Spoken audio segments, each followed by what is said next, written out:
Welcome to Ravi creations. ఒక చల్లని సాయంత్రం చిన్న మార్గో తన కిటికీ పక్కన కూర్చుని చందమామ ఎప్పుడు పైకెళ్తుందా అని ఎదురు చూస్తుంది. కానీ ఆ రోజు రాత్రి ఏదో తేడాగా అనిపించింది. చందమామ కనిపించలేదు. చందమామ ఎక్కడుంది? బహుశా అది తప్పిపోయి ఉండొచ్చు, లేదా దొంగిలించబడి ఉండొచ్చు అని మార్గో ఆలోచించింది. మార్గో తన డిటెక్టివ్ కిట్ తీసుకుంది. ఒక పాత మ్యాగ్నిఫైయింగ్ గ్లాస్, ఒక నోట్బుక్ మరియు టార్చ్ లైట్ తీసుకుని గార్డెన్ వైపు పయనమైంది.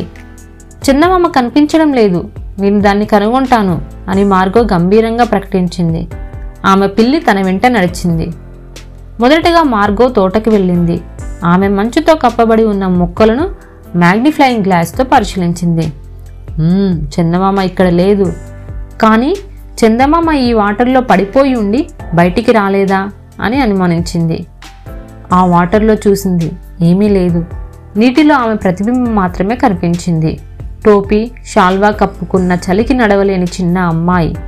తర్వాత ఆమె పాత టైర్ స్వింగ్ పైకెక్కి ఆకాశాన్ని చూడాలని ప్రయత్నించింది. స్వింగ్ పై ఊగుతూ తన నక్షత్రాల మధ్య వాలిపోతున్నట్టు ఊహించుకుంది. బహుశా చందమామ సిగ్గుపడుతూ ఉంటుంది, లేదా హైడ్ అండ్ సీక్ గేమ్ ఆడుతుందా అని అనుకుంది మార్గో. ఇంతలో పిల్లి పెద్దగా అరిచింది. మార్గో పరిగెత్తి వెళ్ళి చూసింది. అక్కడ మంచులో మెరిసే వెండి నాణం కనిపించింది. మార్గో ఆనందంతో అరిచింది, ఇది చందమామ డబ్బేమో, దొంగలెవరో ఈ నాణం వదిలి వెళ్ళిపోయారు అని. ఆమె నాణం తీసుకుని తన డిటెక్టివ్ బుక్లో రాసుకుంది.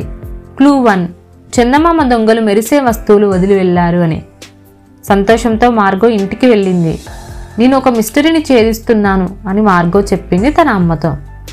చందమామ మిస్ అయిందమ్మా, కానీ నువ్వు ఏమాత్రం భయపడవద్దు, నేను ఒక క్లూ కనుగొన్నాను అని అంది మార్గో. తన అమ్మ చిరునవ్వు నవ్వుతూ కిటికీ తలుపుల్ని పక్కకు జరిపింది. మేఘాలు తరిగిపోవడంతో అక్కడ చందమామ మెరిసిపోతూ ఉంది. ఏంటి, చందమామ తిరిగి వచ్చింది, నా వెతుకులాట చూసి వచ్చిందేమో అని అంది మార్గో. ఆమె చివరిగా తన డిటెక్టివ్ బుక్లో రాసుకుంది, కేస్ క్లోజ్డ్, చందమామ సురక్షితంగా ఉంది అని. రాత్రి మార్గో తన పిల్లిని ఒడిలో పెట్టుకుని తన తదుపరి అడ్వెంచర్ కలలు కంటూ నిద్రపోయింది. మార్గో మరియు డక్లింగ్ కథ. ఒక వసంతకాలం ఉదయం మార్గో తన ఎల్లో కలర్ రెయిన్ కోట్ వేసుకొని మ్యాచింగ్ బూట్లను వేసుకుని పార్కులోని నీటి గుంటలో ఆడుకుంటుంది. ఆమె బూట్ల సౌండ్ చాలా నచ్చింది మార్గోకి. ఆమె పెద్ద నీటి గుంటలకు జంప్ కొడుతూ ఉండగా ఆమెకి చిన్నగా శబ్దం వినిపించింది. పక్కనే ఉన్న చెరువు తీరంలో ఒక చిన్న డక్లింగ్ కనపడింది. అది మార్గో ఎప్పుడు చూసిన వాటిలో చాలా చిన్న డక్లింగ్. హలో, నువ్వు ఇక్కడ ఏం చేస్తున్నావు అని అడిగింది మార్గో. మార్గో కాసేపు ఆలోచించి తన స్కార్ఫ్ తీసి దాని డక్లింగ్ చుట్టూ నెమ్మదిగా చుట్టింది. నువ్వు ఆందోళన పడకు, నేను నీకు సహాయం చేస్తాను అని చెప్పింది మార్గో. మార్గో తన డక్లింగ్ రక్షణ మిషన్ ప్రారంభించింది. ఆమె తన చేతులతో డక్లింగ్ని జాగ్రత్తగా పట్టుకొని చెరువుతో పాటు నెమ్మదిగా నడుస్తూ వెళ్ళింది. చివరకు కొద్ది దూరం వెళ్ళిన తర్వాత చెరువు అంచున పెద్ద డక్లింగ్ సమూహం ఒక చెట్టు కింద తడుస్తూ ఉండడం మార్గో కళ్ళకు పడింది. ఇదిగో వాళ్ళక్కడున్నారు అని ఆమె ఉత్సాహంగా చెప్తూ వెళ్ళింది. డక్లింగ్ని చాలా జాగ్రత్తగా పట్టుకుని పరిగెత్తింది. మార్గో వాటి దగ్గరికి చేరుకోగానే ఆ సమూహంలో ఒక పెద్ద డక్ అరుస్తూ ముందుకు వచ్చింది.